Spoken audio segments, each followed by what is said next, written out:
Puji syukur kepada Tuhan Yang Maha Esa yang telah memberikan nikmat dan juga kesehatan sehingga kita dapat berkumpul bersama dalam proses pembelajaran online pada mata kuliah Kewirausahaan 1 yang diampu oleh Bapak Dr. Iswadi MPD.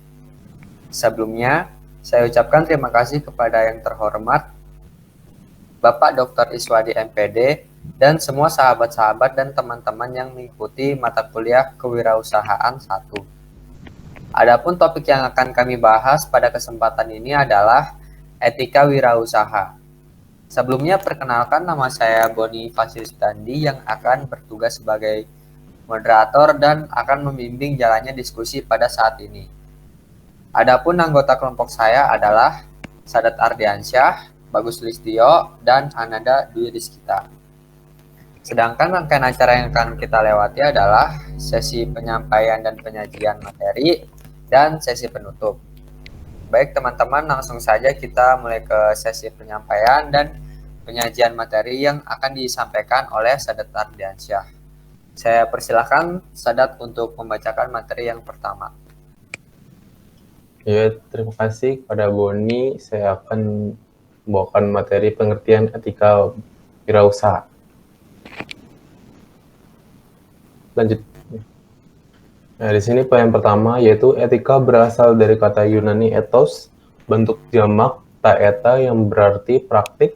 Artinya etika mengacu pada kualitas hidup, kebiasaan atau karakter baik seseorang, masyarakat atau kelompok tertentu.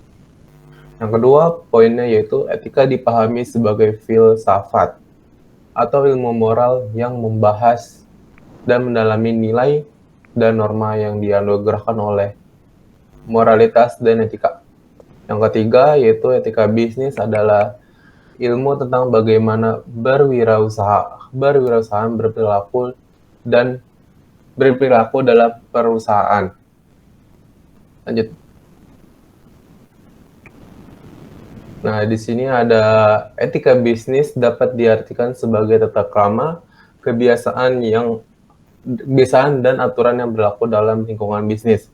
Yang pertama, karakter baik. Kedua, kesopanan dalam menjalankan bisnis. Ketiga, tekun dalam segala tindakan dan perbuatan selama berwirausaha. Keempat, bertanggung jawab atas bisnis. Kelima, bersikap profesional, jujur, dan tulus. Yang bisa diartikan dari 5 ini yaitu etika adalah studi tentang benar dan salah dan pilihan moral yang dibuat orang. Keputusan etis adalah suatu hal yang benar untuk dilakukan tentang perilaku standar.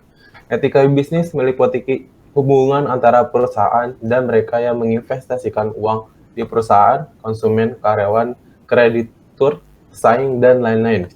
Para pelaku bisnis diharapkan bertindak etis dalam berbagai aktivitas di masyarakat. Lanjut.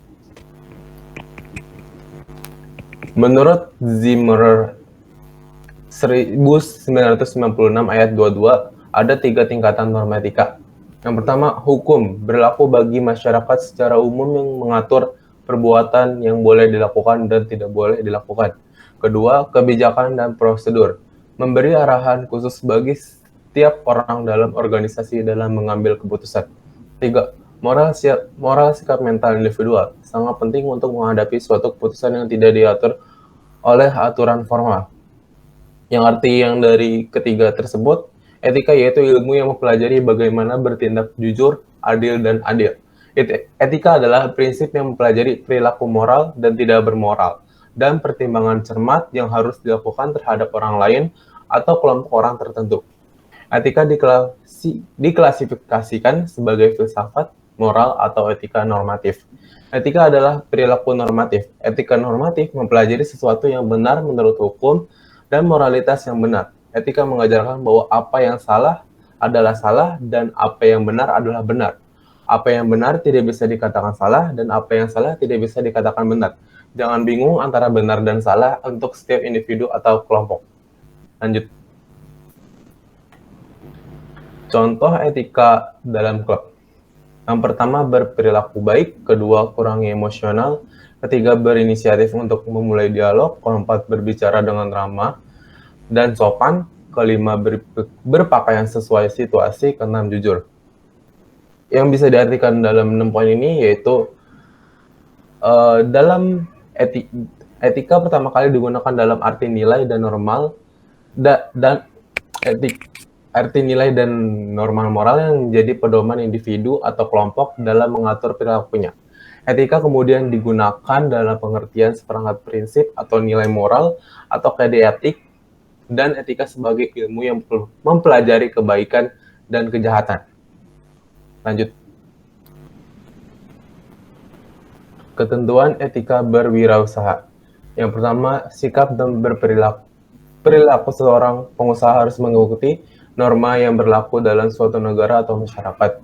Yang kedua, penampilan yang ditunjukkan seseorang pengusaha harus selalu apik, sopan, terutama dalam menghadapi situasi atau acara-acara tertentu. Ketiga, cara berpakaian pengusaha juga harus sopan dan sesuai dengan tempat dan waktu yang berlaku. Keempat, cara berbicara seorang pengusaha juga mencerminkan usahanya sopan, penuh tata krama, tidak menyinggung atau mencela orang lain. Kelima, gerak-gerik seorang pengusaha juga dapat menyenangkan orang lain. Hindarkan gerak-gerik yang dapat mencurigakan. Lanjut. Dari referensi yang saya dapat dijelaskan tentang etika berwirausaha. Di sini ada jujur dan terpercaya. Ketika kejujuran ini diterapkan, perusahaan juga menguntungkan konsumen. Jika perusahaan tidak lagi dapat dipercaya, produk yang dijual akan ditolak dengan mengatakan yang sebenarnya tentang produk yang dijual, karena kejujuran adalah salah satu kunci sukses dalam berbisnis. Kedua, keadilan dalam aktivitas dunia kerja dan bisnis.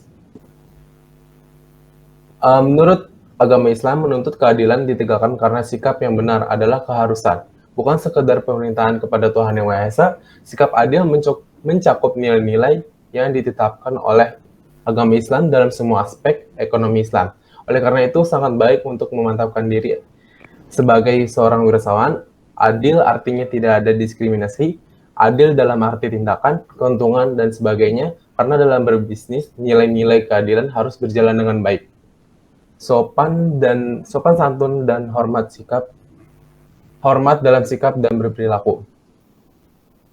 Sopan santun dalam melayani pelanggan harus menjadi bentuk wirausaha yang baik dan cerdas.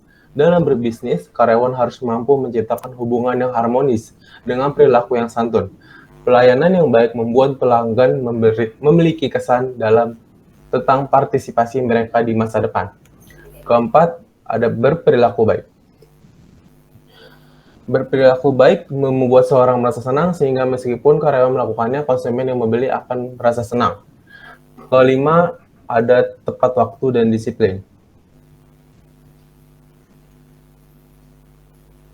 Ketepatan disiplin adalah nafas organisasi dan bagian penting dari upaya untuk mencapai kualitas atau keberhasilan manajemen, bersama dengan pemahaman dan komitmen. Ketujuh, yaitu bertanggung jawab. Lanjut. Di sini ada manfaat penerapan etika berwirausaha. Yang pertama yaitu menambah keakraban. Pelanggan akan menjadi keakraban karena adanya sikap saling menghargai antara kedua belah pihak. Yang artinya etika yang baik membuat pelanggan merasa nyaman. Apa yang dulunya hanya sekedar kenal saja akan menjadi akrab karena adanya sikap saling menghormati,